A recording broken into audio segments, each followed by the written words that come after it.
Hello, heart health enthusiasts and knowledge seekers. Welcome back to Life of Medical. I'm your host, and tonight we're diving into a vital piece of medical equipment that listens to the language of your heart, the electrocardiography (ECG) device, also widely known as an EKG machine.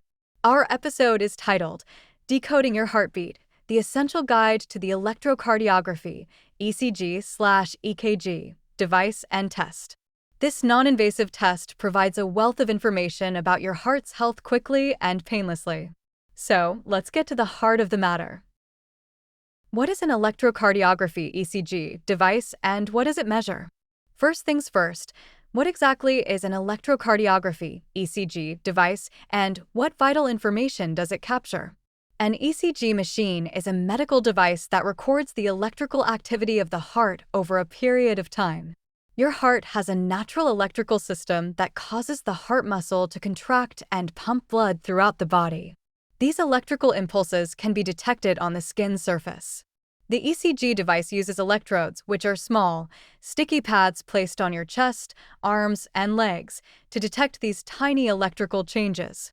The machine then amplifies these signals and displays them as a graph, traditionally on a moving strip of paper or, more commonly now, on a digital screen. This graph, called an electrocardiogram, shows the rhythm and strength of the electrical signals as they pass through different parts of the heart. It's a fundamental tool for assessing heart rate, regularity, and identifying various cardiac abnormalities. How does an ECG device work to capture the heart's electrical activity? Now, let's explore how an ECG device actually works to capture that intricate electrical dance within your heart.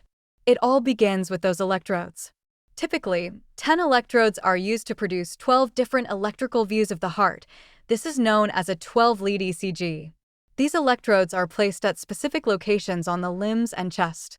Each heartbeat is triggered by an electrical impulse that originates in the sinoatrial (SA) node, often called the heart's natural pacemaker. This electrical wave spreads through the atria, the heart's upper chambers, causing them to contract, and then passes to the ventricles, the lower chambers, through the atrioventricular (AV) node, causing them to contract and pump blood. The electrodes on the skin detect these electrical depolarizations and repolarizations. The ECG machine measures the voltage differences between these electrodes over time. The resulting tracing shows an upward or downward deflection from a baseline, creating the characteristic P waves, QRS complexes, and T waves that represent different phases of the cardiac cycle. Where are ECG devices commonly used? You might be wondering, where are these important ECG devices commonly found and utilized? ECG machines are ubiquitous in healthcare settings due to their diagnostic value and ease of use.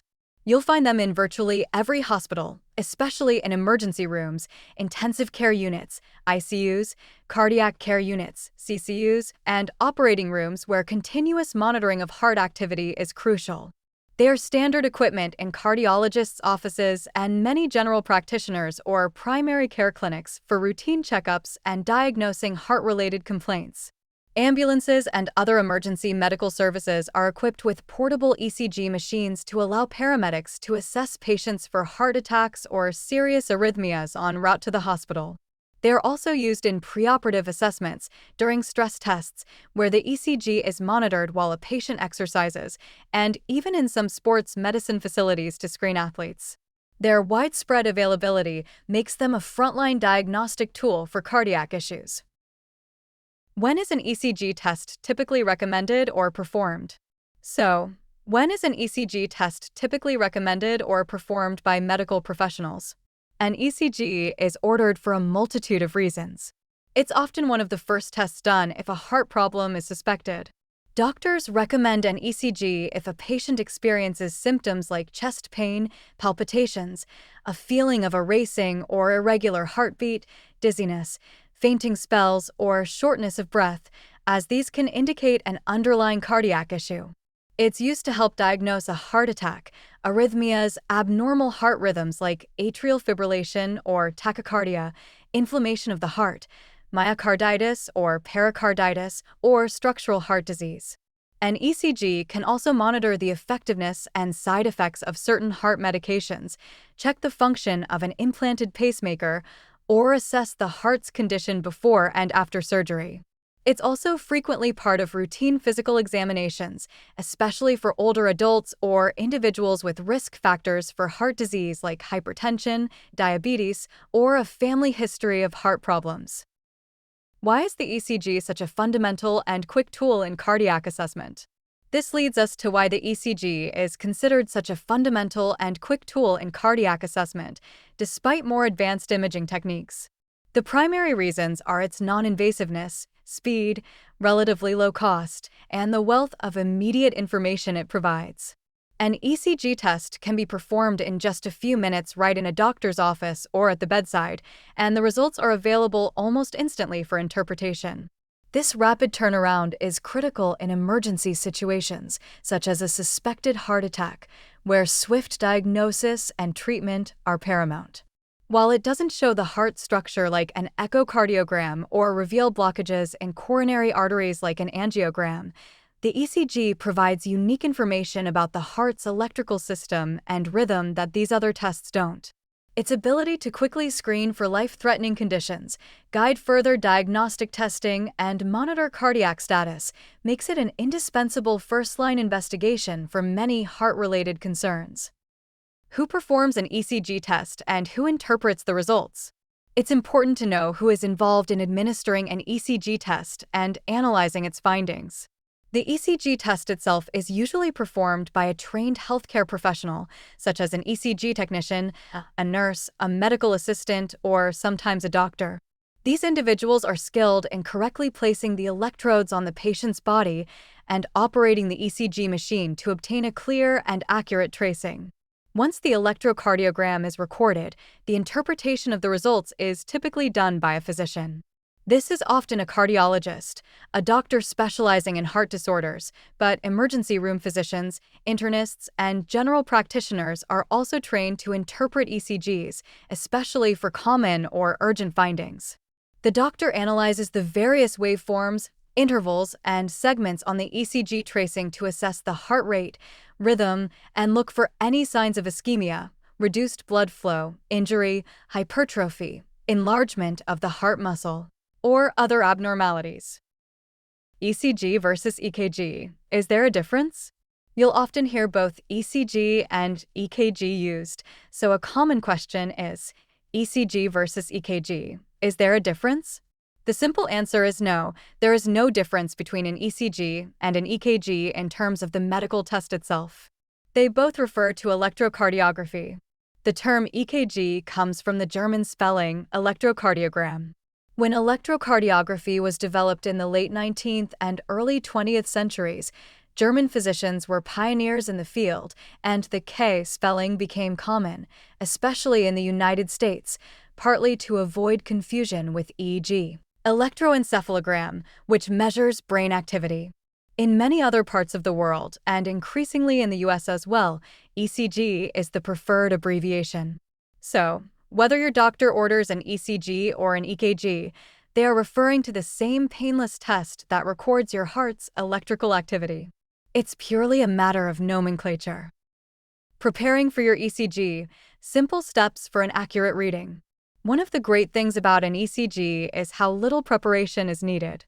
So, preparing for your ECG, simple steps for an accurate reading are quite straightforward. Generally, there are no specific restrictions on eating or drinking before an ECG test. However, it's a good idea to avoid oily or greasy skin creams and lotions on your chest and limbs on the day of the test, as these can interfere with the adhesion of the electrodes to your skin. You'll usually be asked to undress from the waist up and maybe given a hospital gown or sheet to cover yourself. For men with hairy chests, small areas may need to be shaved where the electrodes are placed to ensure good contact with the skin. It's also helpful to try and be relaxed, as anxiety or movement can sometimes affect the readings. Inform the person performing the test about any medications you are taking, as some drugs can influence heart rate and rhythm. The ECG procedure, painless, quick, and informative. What's it like to have the test done? Let's cover the ECG procedure, painless, quick, and informative. The entire process is very simple and typically takes only about 5 to 10 minutes. You'll lie comfortably on an examination table or bed. The technician will attach about 10 small, adhesive electrode patches to specific spots on your arms, legs, and chest. These electrodes are connected by wires to the ECG machine. Once the electrodes are in place, you'll be asked to lie still and breathe normally. It's important not to talk or move during the recording, as this can create artifacts on the tracing. The machine will then record your heart's electrical activity for a few seconds or minutes. You won't feel anything during the recording itself. There's no electricity sent into your body. After the recording is complete, the technician will remove the electrodes. The sticky patches might cause minor, temporary skin irritation for some people, but otherwise, it's a completely painless procedure. Understanding basic ECG waves, what do P, QRS, and T mean? While a full interpretation is for doctors, it's interesting to know a little about understanding basic ECG waves. What do P, QRS, and T mean? In a simplified way, the ECG tracing has a characteristic pattern. The P wave is the first small upward bump and represents atrial depolarization, the electrical activation of the atria, causing them to contract. The QRS complex is usually the largest and most prominent part of the tracing, appearing as a sharp spike. It represents ventricular depolarization, the electrical activation of the ventricles, leading to their contraction and the pumping of blood to the lungs and body. Following the QRS complex is the T wave, which is typically a modest upward bump. This wave represents ventricular repolarization, the recovery phase when the ventricles are resetting electrically for the next heartbeat. Doctors analyze the shape, size, and timing of these waves and the intervals between them to assess various aspects of heart function and identify abnormalities. And that brings us to the end of our exploration of the electrocardiography device. This unassuming machine provides a powerful and immediate glimpse into the electrical workings of our hearts.